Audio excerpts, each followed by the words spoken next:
Patcher Tijo തോമസിന്റെ ചങ്ക് ദുരുപദേശകൻ John Jebaraj POCSO കേസിൽ കുടുങ്ങി. അടൂർ ആസ്ഥാനമായി പ്രവർത്തിക്കുന്ന കുപ്രസിദ്ധ വചന കൊള്ളക്കാരൻ ടിജോ തോമസിന്റെ സഹതീവട്ടിയും ആത്മാർത്ഥ സുഹൃത്തുമായ ടെപ്പാങ്കൂത്ത് പാച്ചർ എന്നറിയപ്പെടുന്ന ജോൺ ജബരാജിനെതിരെ Coimbatore police POCSO case register ചെയ്തു.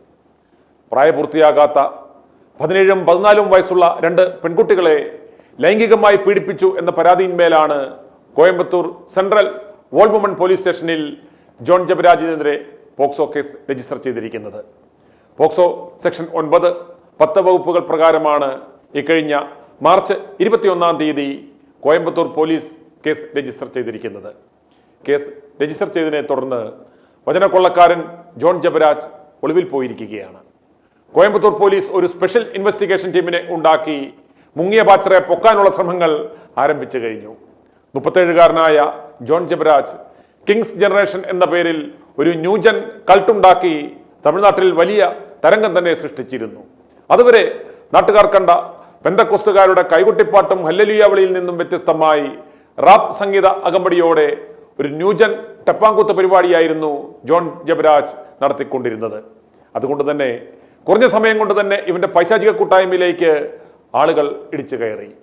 ഇത് കണ്ടാണ് നമ്മുടെ നാട്ടിലുള്ള പല തീവട്ടികളും വചനക്കുള്ള ന്യൂജൻ സ്റ്റൈലിലേക്ക് ആക്കി മാറ്റിയത്. അടൂർ ടിജോ തോമസ്, കൊട്ടാരക്കര അപ്പോത്തൊലിയൻ, കാട്ടാക്കടയിലുള്ള കോഴി ഷാജിയുടെ മകൻ, തീവട്ടി തങ്കുവിന്റെ മകൻ, LSD റോക്കറ്റ്, പാണ്ഡൻ താരു തുടങ്ങിയ പലരും ജോൺ ജബരാജിനെ അനുകരിച്ചാണ് റാപ്പ് വചനക്കുള്ള ആരംഭിച്ചത്. പക്ഷേ ഇവന്മാരാരും ഇതുവരെ വലയിൽ കുടുങ്ങിയിട്ടില്ല.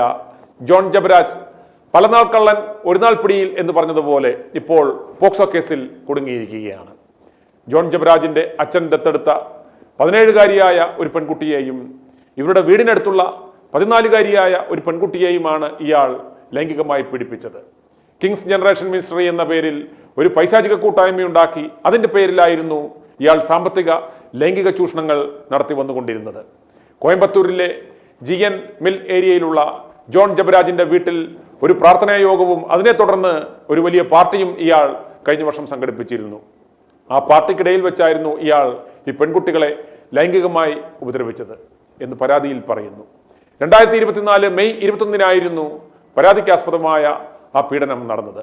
14 വയസ്സുകാരിയായ പെൺകുട്ടി ഈ അടുത്ത കാലത്താണ് തൻ്റെ വീട്ടുകാരോട് തനിക്കുണ്ടായ ദുരനുഭവം പറഞ്ഞത്.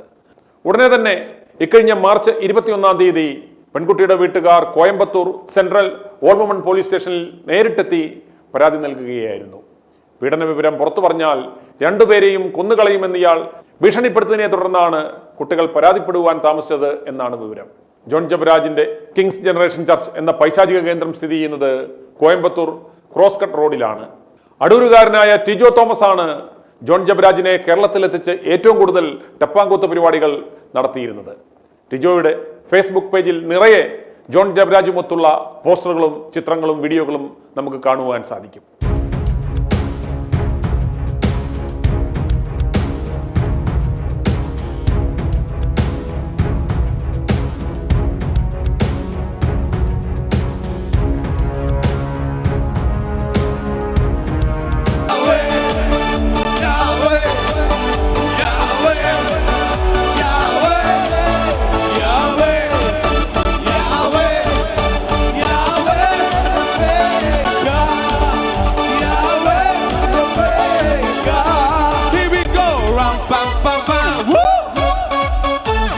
പോക്സോ കേസിൽ കുടുങ്ങിയ ജോൺ ജബരാജ് കേരളത്തിലേക്ക് കടന്നിട്ടുണ്ടെന്നാണ് കോയമ്പത്തൂർ പോലീസിന് കിട്ടിയ വിവരം. ജബരാജ് കേരളത്തിൽ വന്നാൽ ഉറപ്പായും അവൻ ടിജോയുടെ അടുക്കളയിലോ തട്ടുംപുറത്തോ കാണുമെന്നാണ് അനുമാനം. അതുകൊണ്ട് തന്നെ അടുത്ത ദിവസം തന്നെ കോയമ്പത്തൂർ സെൻട്രൽ പോലീസ് അടൂരിൽ ടിജോയുടെ പൈശാചിക കൂട്ടായ്മയിൽ എത്തുവാൻ സാധ്യതയുണ്ട് എന്നാണ് വിവരം. കഴിഞ്ഞ ദിവസം പഞ്ചാബിൽ 22-കാരിയായ യുവതിയെ ബലാത്സംഗം ചെയ്ത കേസിൽ ബജീന്ദർ സിംഗ് എന്നൊരു വൈറൽ പാച്ചറെ പോലീസ് അറസ്റ്റ് ചെയ്തിരുന്നു. തനിക്കുണ്ടായ ദുരനുഭവങ്ങൾ ആ പെൺകുട്ടി പത്രസമ്മേളനം നടത്തി മാധ്യമങ്ങളെ അറിയിക്കുകയുണ്ടായി. സ്വയം പ്രഖ്യാപിത പ്രവാചകൻ ഇപ്പോൾ അങ്ങനെ ജയിലിലാണ്. ഏറ്റവും വലിയ തമാശ, ഈ ആഭാസന്മാരെല്ലാം പ്രവാചകൻ അല്ലെങ്കിൽ അപ്പോസ്തോലൻ എന്നൊക്കെ പറഞ്ഞാണ് നടക്കുന്നത്. ഇവന്മാരുടെ എല്ലാം പൈശാചിക കേന്ദ്രങ്ങളിൽ കൗൺസിലിംഗ് റൂം എന്ന് പറഞ്ഞ് സംവിധാനങ്ങൾ ഒരുക്കിയിട്ടുണ്ട്. അവിടെ എത്തുന്ന സ്ത്രീകൾക്ക് ഇത്തരം പാച്ചർമാരുമായി തുറന്നു സംസാരിക്കുവാൻ അവസരം ഉണ്ടാക്കിയിട്ടുണ്ടാവും. ഇവരുമായി പേഴ്സണലായി സംസാരിച്ചു കഴിയുമ്പോൾ ഇവന്മാർക്ക് ആ സ്ത്രീകളെക്കുറിച്ചുള്ള സകല വിവരവും ലഭ്യമാകും. ഈ വിവരം വെച്ച് ഓരോരുത്തർക്കും വേണ്ടിയും പദ്ധതികളും പ്ലാനുകളും ഉണ്ടാക്കി അവരെ വളച്ചെടുക്കും. ഇവന്മാരുടെ വലയിൽ വീഴുന്നവരുടെ മാനം മാത്രമല്ല പണവും പോകും. ഇത്തരത്തിൽ തട്ടിപ്പിനിരയാകുന്നവർ പലപ്പോഴും നാണക്കേട് ഭയന്ന് മറ്റാരോടും പറയുകയില്ല. ഇവരുടെ കേന്ദ്രങ്ങളിൽ ചെല്ലുന്നവർക്ക് പാനീയങ്ങളിലും ഭക്ഷണങ്ങളിലും മയക്കുമരുന്ന് കലർത്തി നൽകാറുണ്ട്. ഇപ്രകാരം മയക്കുമരുന്ന് ഉള്ളിൽ ചെല്ലുന്നവർ കാതടപ്പിക്കുന്ന സംഗീതം കൂടിയാകുമ്പോൾ ഉന്മാദ ലഹരിയിലെത്തും. അവർക്ക് പിന്നീട് ചുറ്റുപാടും എന്ത് സംഭവിക്കുന്നു എന്ന് പോലും അറിയുവാൻ സാധിക്കില്ല. ഈ അനുഭൂതിക്കായി അവർ അടിമകളെപ്പോലെ വീണ്ടും വീണ്ടും ഈ പൈശാചിക കൂട്ടായ്മകളിൽ എത്തിക്കൊണ്ടിരിക്കും. ഈ അനുഭൂതി പരിശുദ്ധാത്മാവ് പ്രവേശിക്കുന്നതാണെന്നാണ് ഇവന്മാർ പ്രചരിപ്പിക്കുന്നത്, അല്ലാതെ MDMAയും മയക്കുമരുന്നും ഒന്നുമല്ല. ഇത്തരം പൈശാചിക കെട്ടുകളുടെ വലയിൽ കുടുങ്ങി അനേക ലക്ഷം ആളുകൾ ഇന്ന് രക്ഷപ്പെടുവാൻ മാർഗമില്ലാതെ കിടന്ന് ഉഴലുന്നുണ്ട്. ഇന്ന് റോഡിൽ ഇറങ്ങി നോക്കിയാൽ മുഴുവൻ ഇത്തരം കൾട്ടുകളുടെ പരിപാടികളുടെ പോസ്റ്റർ നമുക്ക് കാണാം. നാട്ടിൽ ആഭാസതരവുമായി നടന്നവന്മാരെല്ലാം ഇന്ന് സ്വന്തം മിനിസ്ട്രിയും ഉണ്ടാക്കി പാച്ചർമാരാണ് എന്ന് പറഞ്ഞ് നടപ്പാണ്. എല്ലാവരും ആവശ്യത്തിന് ഇരകളെയും കിട്ടുന്നുണ്ട് എന്നതാണ് ഏറ്റവും രസകരം. ഈ സാത്താന്മാരുടെ വലയിൽ വീഴാതെ സൂക്ഷിക്കുക. i2i News, an eye for truth. i2i News subscribe ചെയ്തിട്ടില്ലാത്തവർ ഇപ്പോൾ തന്നെ സബ്സ്ക്രൈബ് ചെയ്യുക. നോട്ടിഫിക്കേഷൻ ലഭിക്കുവാൻ ബെൽ ബട്ടണും അമർത്തുക.